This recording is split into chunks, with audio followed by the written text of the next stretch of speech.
Imagine you work really hard at your corporate 9-to-5 job and you finally get to spend your 2 weeks of vacation at an all-inclusive resort on a Pacific island, and all of a sudden, boom, out of nowhere, there's a zombie apocalypse. I basically just explained the whole lore behind Dead Island 1. The character that we're playing is Sam B, and he has a huge backstory about his mom drinking and doing crack. But the TLDR is he's a rapper playing a gig on the island, which is called the Banoi Island on the Pacific Ocean, which is a popular tourist destination. So you wake up in your hotel room and find out that overnight, everyone on the island got infected and turned into zombies. And you manage to find a group of survivors, and the leader of the group is the head lifeguard of the island. And he looks like Stu from Hangover, but it's even worse because he has an Australian Valorant e-boy accent. You may be immune, but that don't mean you can't die.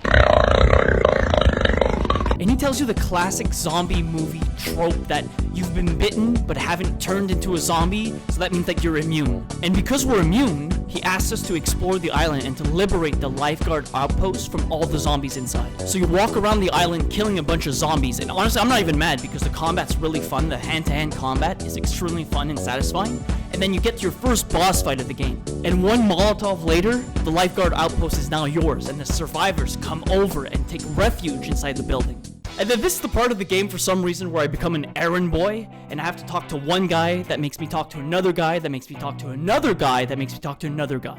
I'm not kidding, before you can progress, you need to speak to every NPC inside the building and do tasks for them. I don't know, it just feels like I'm back in my corporate internship days, picking up coffee and dry cleaners for my boss. So after getting gas, getting food, you know, the classic tasks in order to survive, and yes, there's even a quest that Mike Tyson gives you in order to find juice boxes for the survivors. I need your help, please. My husband. He's bleeding.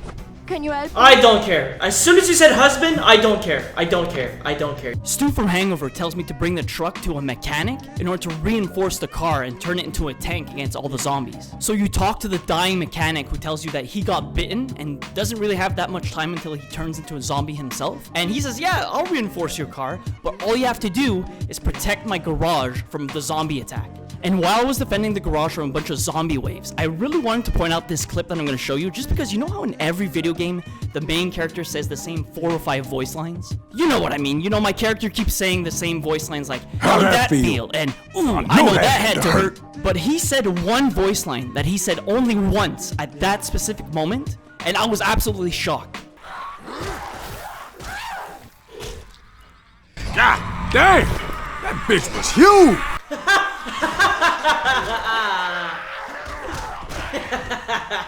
Anyways, that's all nice and cool, but is my ride ready? Move that bus! Ooh, look at the chrome finishes on the rims! Wow, the spikes on the side look really good. Oh, the rebars on the windows look really nice. Then his daughter and I drive the truck towards a church just because we keep hearing bells ringing out in the distance, and we have our second boss fight versus a juggernaut. The boss fight wasn't too difficult just because we bait his charge attack and then we swing our wrench in the general vicinity and defeat the boss. This is the part where Sister Helen tells me that the church desperately needs resources like food and water, and she asks me to go see the mayor on the island for help. And Joseph, one of the church survivors, tells me that he can escort me to the sewer tunnels to get myself to the town hall. So he escorts me to the tunnels with absolutely no problem. It was smooth sailing. Oh shit, go Joe, go!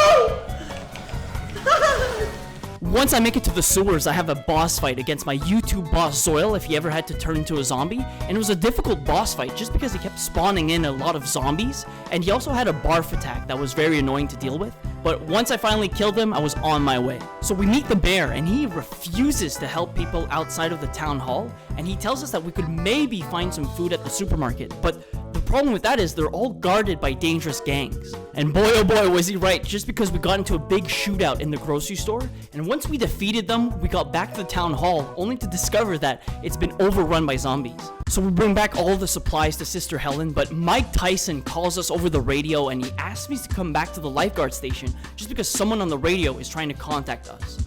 We find out that the man on the radio is called Ryder White, and he says that he's a colonel with the BIDF, which is the Banoi Island Defense Force. And he says that his wife got bitten by a zombie, and if we can donate our blood to a medical laboratory that's located deep inside the jungle to make an antidote to save his wife, he'll personally fly us out the island. So we run through the jungle trying to find the mystical medical laboratory deep inside the jungle, and we stumble upon an old ancient jungle tribe. And I have another boss fight versus an alien versus predator looking creature, but I end up killing him, and it was pretty easy just because I swung my weapons faster than he was able to swing his arms. After defeating the boss, we get to speak to the tribe master Ope, and he tells us that they're the ones responsible for the outbreak just by accident, because they have an ancient mutation in their tribe called Kuru that infected their tribe, and they're the ones who spread it to the rest of the island. Also, fun fact, Kuru is a real disease of the nervous system that causes physiological and neurological effects that can lead to death. And I just read that from Wikipedia, so you know that it's 100% truthful. After that, we find the clinical laboratory, which is called Geopharm with a PH, just to be fancy.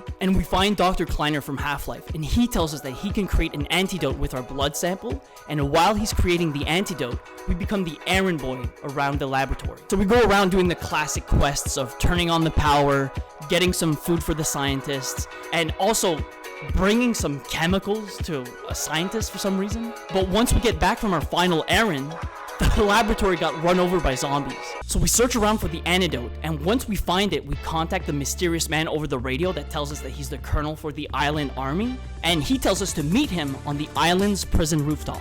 So we get to the prison trying to traverse the hallways, but it's very difficult because everyone in there became a zombie. And if normal tourist zombies were difficult to fight, imagine buff zombie prisoners with nothing to lose. Then we get to the elevator to go to the rooftop, but then we get knocked out by some sort of gas, and we come to realize that the antidote is no longer on us. And a prisoner that looks like Gordon Freeman tells us that a man took our antidote, and we were double-crossed by the colonel on the radio. So we get to the rooftop, kill a couple soldiers, kill a couple zombies, and we get a cutscene of the colonel outside with the antidote. And just before he's able to use it on his wife, he gets bitten and he turns into a zombie. And then we get the final boss fight of the game, and just as if I'm playing Call of Duty Zombies, all I'm doing is I'm training him around the helicopter, and I get to shoot him with my Smith & Wesson and chip at his health little by little until I get to finally kill him, and Gordon Freeman and I escape the island by taking his helicopter. And yeah, that's basically it. I don't know, I enjoyed the game because the setting was on a tropical island, and it kind of felt like I was playing Far Cry 3, with the Zombies DLC like they did in Red Dead Redemption 1. If you made it this far into the video, I really want to thank you very much for watching. I have similar content where I play a video game and then I explain the story with a green screen and everything like that. So if you've enjoyed what you watched and this is the first time, I have other stuff. Again, thank you very much for watching, and I'll hopefully see you next time with another video. Alright, bye.